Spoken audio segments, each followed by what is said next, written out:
Hello. So today I have for you my weekly wrap up. It is Sunday, August 27th. It was the first week of school this past week.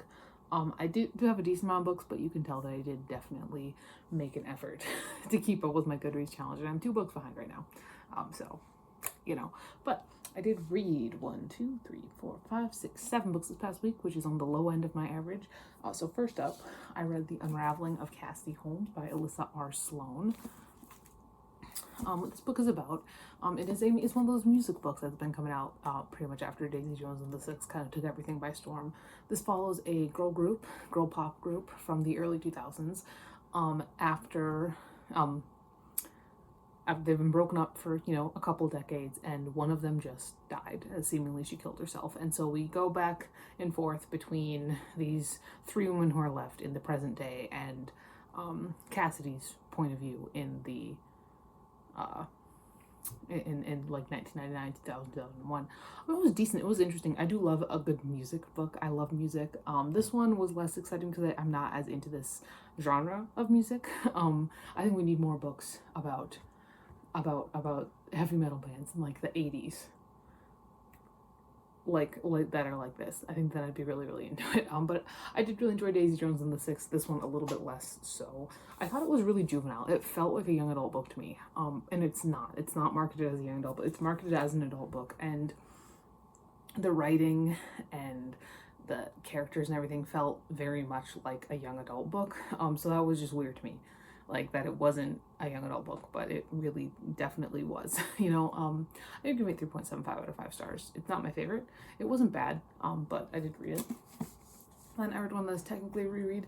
That is the first volume of the drrr manga by ryogho narita. This series it's an anime that I watched when I was in high school. And I read the first 2 volumes of the manga as well. But when I was in high school, this is one of the kind of the big ones. Like if you liked Death Note, you enjoy drrr. Basically, it follows this large eclectic cast of characters in Ikebukuro, and there's a lot of interesting stuff going on. There are a lot of like gang wars happening. There are these weird people there, but there's also the mystery of the Black Rider, who is this person that rides a motorcycle and seemingly has no head.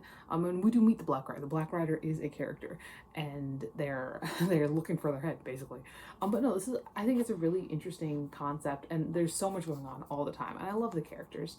Art style is pretty cute. I enjoy it, and I did just get volume 2, so I will be rereading the second volume. I've read the first 2 volumes. And then eventually I'll move on. I haven't read past that. I did watch the entire first season, and then when I was in college, I want to say either late high school or early college, they came out with a more season. I think it came out with like 3 more seasons that I haven't touched. I think I've watched maybe the first couple episodes, but I haven't really touched. So that's super exciting. I'm excited to continue on. 4.5 out of 5 stars. Next, we got 3 R.L. Stines, because again, I was trying to keep up with my book challenge. First up, I read the second mostly ghostly book, Have You Met My Ghoulfriend?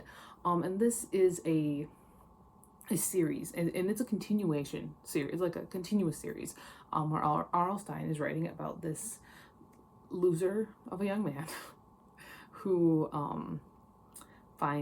like 2 ghosts show up in his house, and there's also this other ghost that's like trying to get them, and I just don't know how well R.L. Stine can write a continuation, like a continuous series. I really enjoyed the first book, and I also, when I was in elementary or middle school, the movie, I think Nickelodeon made a movie, and they had Luke Benward as the boy ghost, and Luke Benward was like one of my first like childhood crushes. I'll put up a picture, like How to Eat Fried Worms, Minutemen, mostly ghostly. I didn't like it much. I didn't like this very much. I remember I enjoyed reading the first book, even as an adult, but going on past that, it's kind of like there's not the nostalgia there that there's for Goosebumps for me. I give it 2.75 out of 5 stars.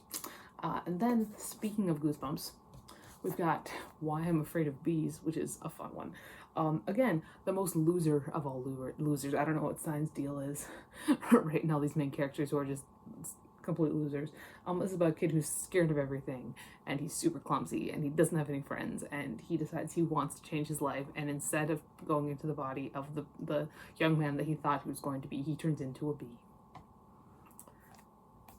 That's what that's about. 3.75 out of 5 stars.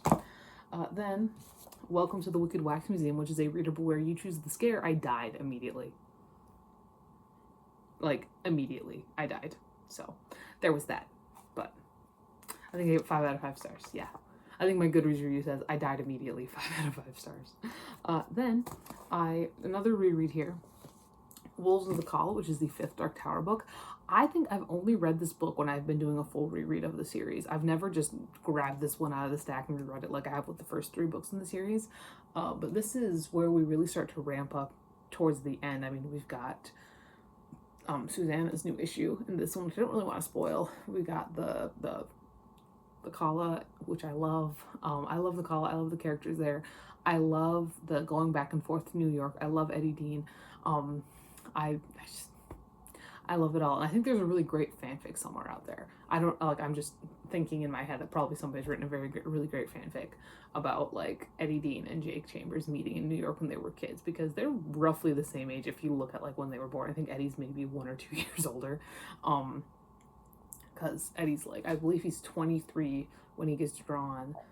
And that's 10 years after Jake, and Jake's 11. So I think he'd be like 13 when Jake's in Jake's time, which I just love to read. I'd love to read that fanfiction. I'd love to.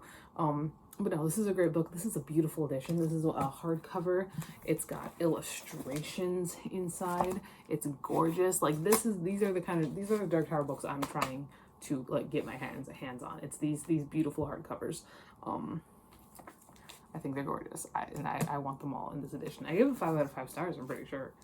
I don't know why I wouldn't. Yeah, 5 out of 5 stars. It makes me want to reread the rest of the Dark Tower books. I love it. And then speaking of Stephen King, we went really, really deep back into my horror roots this past week. Because I read a new Stephen King book, actually. This is one of the 8 or so that I have not read. That's Elevation, which is a novella. I remember people were not happy about this book for a couple reasons. First off, it's a novella, it's tiny, and it's $20. So that was one thing. But also, it's a little weird. It's a little slow. After I finished it in my head, I was like, okay, so that was like a non-horror and politically correct version of Thinner. That's what Elevation was. It's about this guy who he just got divorced from his wife. He's living in this house. He just got a big he's like a freelance web designer, and he's got these women moved next door. They're lesbians. They're married, and their dogs keep doing their business on his lawn. But that's not the main problem, because right now this man is realizing that he is losing weight rapidly. But he doesn't seem like it's not visible, and he weighs the same whether he's got clothes on or not. And if he's holding something heavy and steps on the scale, it's the same weight no matter what he's holding. So he's got a lot going on there. And nothing really happens, you know. It's somewhat a story about a small town in Maine learning to accept lesbians, I guess. But there's, like I said, there's not much really happening. Thinner's better. If you're a Stephen King completionist, sure. And it's not a bad story. It's cute. It's just, I don't think what people really expect. 3.75 out of 5 stars. Currently, I'm reading the last Tell the Boys I Loved Before book. That is Always and Forever Laura Jean. I'm like this far in. I should be able to finish it today. I should make myself finish it today, whether I want to or not. Because I need to get back on the train there. But